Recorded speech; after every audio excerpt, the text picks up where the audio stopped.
जैसा कि आप सभी को पता है, एसबीआई की एपीएस सर्विस बंद की जा रही है, यानी एसबीआई के अकाउंट धनाधन बंद हो रहे हैं। तो अगर आपका भी अकाउंट एसबीआई बैंक में है तो अकाउंट जरूर बंद हुआ होगा, आपने चेक किया होगा।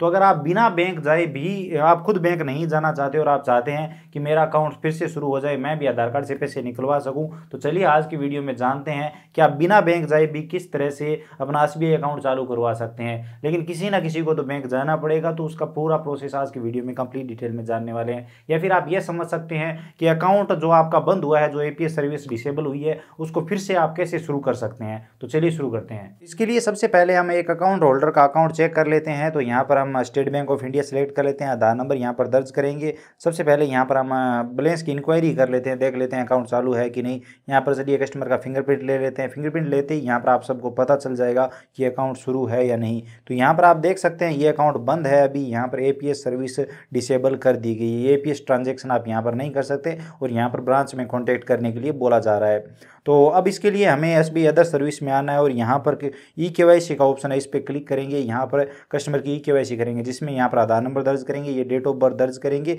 और यहाँ पर यस ही रहने देंगे और यहाँ पर फिंगरप्रिंट लेंगे। तो कैप्चर पे क्लिक करेंगे, तो यहाँ पर चेकबॉक्स पे क्लिक करेंगे, सबमिट पे क्लिक करेंगे। सबमिट पे क्लिक करने के बाद यहाँ पर आपको बायोमेट्रिक के लिए बोला जाएगा, तो कोई भी फिंगर यहाँ पर सेलेक्ट करके और यहाँ पर कस्टमर का आप बायोमेट्रिक ले लेंगे। चलिए ओके करते हैं और यहाँ पर ये सिलेक्ट करके और वेरीफाई पे क्लिक करते हैं। वेरीफाई करते ही यहाँ पर फिंगरप्रिंट लेते ही यहाँ पर आप देखेंगे कि ये एसबीआई केवाईसी सर्टिफिकेट आपको मिल चुका है। ये सर्टिफिकेट आपको चाहिए होगा, तो प्रिंट वाले ऑप्शन पे क्लिक करेंगे, ओके करेंगे।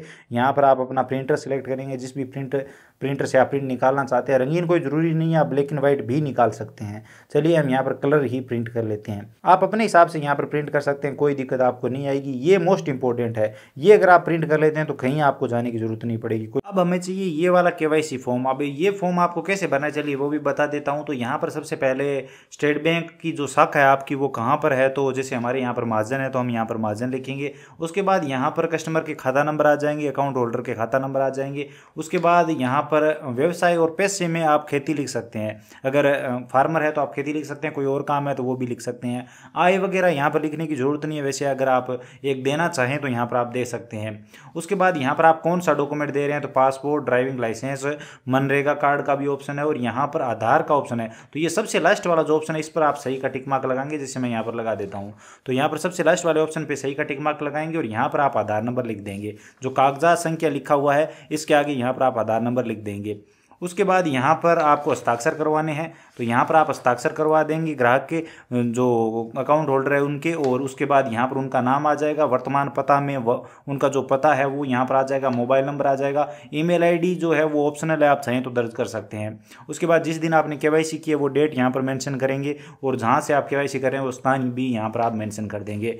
यहाँ पर आप अकाउंट होल्डर का फोटो चिपकाएंगे, आप देख सकते हैं यहाँ पर पासपोर्ट साइज फोटो चिपकाएंगे। ये कोई भी प्रमाणित करवाने की जरूरत नहीं किसी से। कुछ लोग कंफ्यूज है कि क्या फोटो प्रमाणित करवाना है, तो कोई प्रमाणित करवाने की जरूरत नहीं है।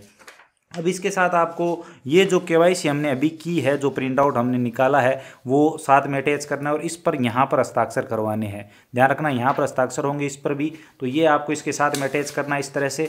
और उसके बाद यहाँ पर इसके साथ आपको एक बैंक पासबुक की कॉपी अटैच करनी होगी, तो इसकी एक फोटो कॉपी इसके साथ अटैच कर देंगे। इसी के साथ आपको आधार कार्ड की कॉपी भी यहाँ पर अटैच करनी होगी, तो इसकी फोटो कॉपी भी यहाँ पर अटैच कर देंगे। लेकिन ध्यान रखें यहाँ पर जो बैंक पासबुक की और आधार कार्ड की फोटो कॉपी होगी उन फोटो कॉपियों पर भी अकाउंट होल्डर के हस्ताक्षर होंगे, तो फोटोकॉपियों पर भी हस्ताक्षर करा के इसके साथ आप अटैच कर देंगे। और उसके बाद ये पूरा फॉर्म आपको बैंक ब्रांच में ले जाकर सबमिट कर देना है। अब इसका फायदा ये होगा, जैसे मान लीजिए आप ग्रामीण क्षेत्र में रहते हो और अगर आपने गांव में ये किसी भी सीएसपी के पास जाकर ये केवाईसी करवा ली, तो उसके बाद आपको खुद को बैंक जाने की जरूरत नहीं है। या तो वो सीएसपी ये आपका फॉर्म ले जाकर बैंक में सबमिट कर सकता है, तो भी आपका खाता चालू हो जाएगा। या फिर आपके घर का कोई सदस्य ये फॉर्म ले जाकर बैंक में सबमिट कर सकता है, तो भी आपका खाता चालू हो जाएगा। लेकिन अगर आप ये केवाईसी नहीं करवाते हो सीएसपी पर, तो आपको खुद को बैंक जाना होता है और बैंक जाने के बाद भी आप बैंक वाले बोलते हैं कि पहले बाहर सीएसपी के पास जाइए, बीसी के पास जाइए और वहां से आप ये केवाईसी करवा के लेके आइए। तो नॉर्मली ग्रामीण क्षेत्र वालों को दिक्कत आती है, वो सभी मतलब घर में मान लीजिए 5 लोगों के अकाउंट बंद हो चुके हैं, तो 5 को वो बैंक जाना पड़ता है और वहां पर वो काम करवाते हैं। तो इससे अच्छा है आपके गांव में सीएसपी होगा, उस सीएसपी से इस तरह का फॉर्म तैयार करवा लीजिए। ये जो केवाईसी फॉर्म है ये इंपॉर्टेंट है, ये नहीं निकलवा लीजिए और पूरा फॉर्म तैयार करवा लीजिए। उसके बाद या तो आप CSP को दे सकते हो, वो रोजाना बैंक जानते होंगे, तो वो आपका फॉर्म सबमिट कर सकते हैं, तो भी आपका अकाउंट चालू हो जाएगा। या फिर अगर आप खुद जाते हो अपने घर के सभी सदस्यों की ये फॉर्म लेके, तो भी आपके अकाउंट चालू हो जाएंगे। तो ये फ़ायदा रहता है। तो अगर आप ग्रामीण क्षेत्र में हो या फिर शहरी क्षेत्र में भी हो, तो भी जो अकाउंट खोलने का जो अभी प्रोसेस है, APS सर्विस जो भी बंद हो रही है, उसका यही प्रोसेस है और यही डॉक्यूमेंट लगेंगे और इस तरह से आपको ये फॉर्म भर के पूरा फॉर्म कंप्लीट करके और वहाँ पर सबमिट करना होता है। अगर आप इतना कर देते हो तो आपका खाता निश्चित ही चालू हो जाएगा। और APS सर्विस जो चालू होने में कितना टाइम लगता है, लोग ये भी जानना चाहते थे। तो यहाँ पर मैं आपको बता दूँ, जैसे ही आप बैंक में सबमिट करेंगे, आप फॉर्म वहाँ पर देंगे, फॉर्म देते ही तुरंत ही वहाँ पर अकाउंट चालू हो जाता है।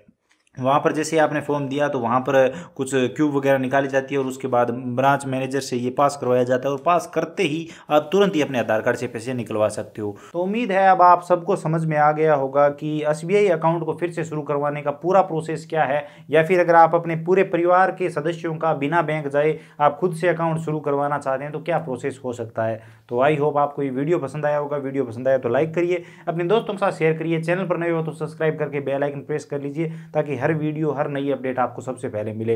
इसके अलावा अगर आपके मन में कोई भी सवाल या सुझाव है, SBI अकाउंट से संबंधित और कोई दिक्कत आ रही है, आप और कुछ जानना चाहते हैं, बताना चाहते हैं, तो आप बेझिझक कमेंट सेक्शन में लिख सकते हैं। चलिए मिलते हैं किसी नई वीडियो में नई अपडेट के साथ। और हाँ, चैनल को सब्सक्राइब जरूर कर लीजिए ताकि आप चैनल के साथ जुड़े रहें और नई नई जानकारी आपको मिलती रहे।